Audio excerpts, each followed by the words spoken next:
जो अक्सर हम मुहावरेदार भाषा में अपनी बात कहना चाहते हैं क्योंकि हम समझते हैं कि तब ये अधिक प्रभावशाली हो गई, तुम्हें सुनने में भी अच्छी लगेगी, अर्थ अच्छी समझ आ जाता है। जैसे कोई बच्चा एकदम चुपचाप से कहीं बैठा हो, गुमसुम, किसी से बात ना करता हो, क्या पत्थर की तरह एक तरफ बैठा है, कहते हैं ना अक्सर। लेकिन वैसे वो पत्थर की तरह हो जाता है क्या? वो पत्थर हो गया? नहीं ना। लेकिन इससे कभी कभी हमें गलत अर्थ समझ आ जाता है।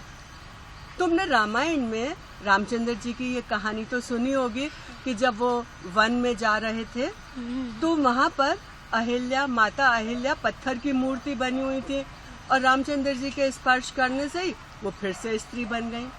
ऐसा सुना है ना? हाँ। लेकिन क्या वो सच में पत्थर की मूर्ति बन गई थी? नहीं। बात ऐसे हुई कि गौतम ऋषि की पत्नी थी माता अहिल्या और इंद्र वहां आए हुए थे, कोई बड़ा उत्सव चल रहा था और इंद्र ने माता अहिल्या के साथ कुछ गलत व्यवहार किया। तो सब लोगों ने माता अहिल्या को बुरा कहना शुरू कर दिया, ये चरित्रहीन है, ये बुरी है। इंद्र को कोई कुछ नहीं कह सका क्योंकि इंद्र तो राजा था, डरते थे। और गौतम ऋषि ने भी फिर माता अहिल्या को चरित्रहीन मानकर उन्हें वहीं आश्रम में अकेला छोड़ दिया और खुद बनारस चले गए। सारे शिष्य भी बनारस चले गए और माता अहिल्या आश्रम में बिल्कुल अकेली रह गई। न वो कहीं बाहर जाती, न कोई उनसे मिलने आता। जैसे पत्थर अकेला पड़ा रहता है, ऐसे ही माता अकेली रहती थी। लोगों ने कहना शुरू कर दिया, माता अहिल्या तो पत्थर की मूर्ति बन गई है। लेकिन वास्तव में ऐसा तो नहीं था।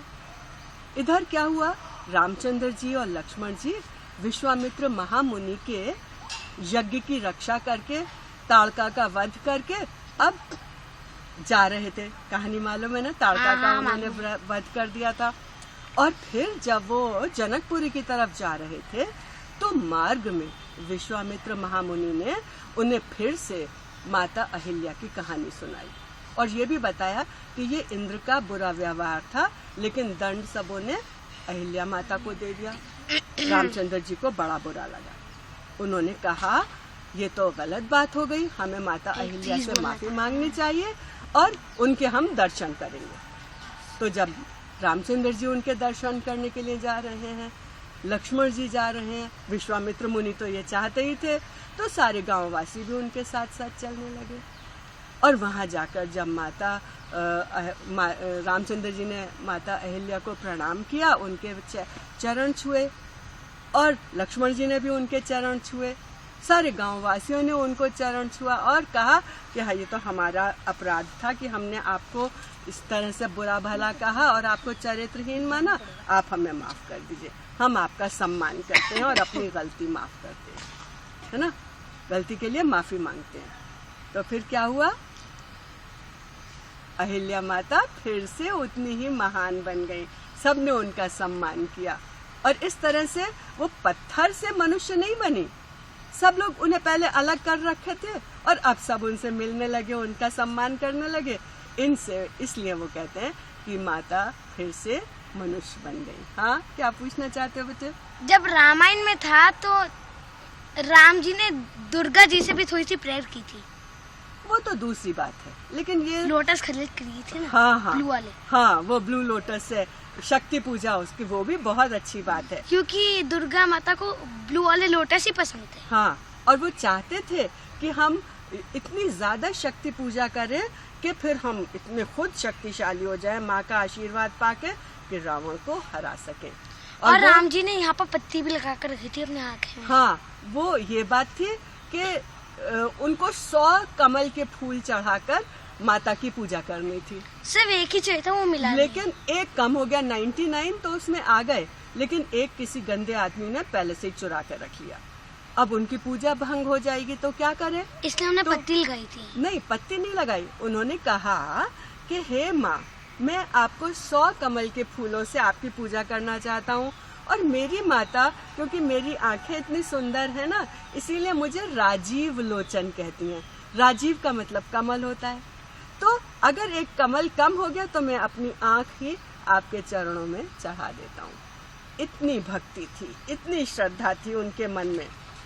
इस विश्वास से दुर्गा माता प्रसन्न हो गई। उन्होंने कहा नहीं नहीं, आपको अपनी आंख चढ़ाने की जरूरत नहीं है, मैं आपको अपनी उनकी सामने सारी आई थी ना। शक्ति दे दूंगी। और उन्होंने अपनी सारी शक्ति उन्हें दे दी। ऐसा होता है। अब एक प्रश्न मैं पूछना चाहता हूँ कि जो अहिल्या जी पत्थर की सी हो गई, तो वो पत्थर कौन सा था? काले रंग का, सफेद रंग का या पत्थर था? अभी जो मैम ने कहानी सुनाई उसमें वो पत्थर किस रंग का था? बताओ भाई। स्टोन का बना हुआ था। तो आप स्टोन तो बताइए। पत्थर ही है। आप बताइए इसका क्या मतलब था? इसका मतलब ये था कि वो पत्थर की नहीं थी, वो किसी पत्थर की, उन्हें अलग जगह पे डाला गया था, उनसे कोई बात नहीं करता था, इसलिए वो कोई भी पत्थर कोई भी जैसी कलर उस पत्थर का कोई भी कलर नहीं था। पत्थर समान हो गई थी, पत्थर समान, किंतु लेकिन वो थी महिला पत्थर नहीं ही। थी वो। हाँ। और जब लोगों ने फिर से उनका सम्मान किया तो वो फिर से मनुष्य बन गए। यही बात है। ये मुहावरेदार भाषा है कि पत्थर की तरह एक ही स्थान पर पड़ी हुई है। तो मैम हम अंत में ये कह सकते हैं कि हमारा हमें जो क्वेश्चन पूछ इतिहास सकते हैं? है और जो हमारी भाषा है, उन दोनों में बहुत तालमेल है। हाँ, और मुहावरों का हमें सही अर्थ समझना चाहिए। रामचंद्र जी कोई जादूगर थोड़ी थे कि पत्थर से कोई महिला बना दी, कि जादूगर अपनी ऐसे हाथ डालता और कोई कबूतर बना के निकाल के दे देता है। ऐसी कोई बात नहीं एक थी। बात पूछना है रामायण की। राम जी ने रावण को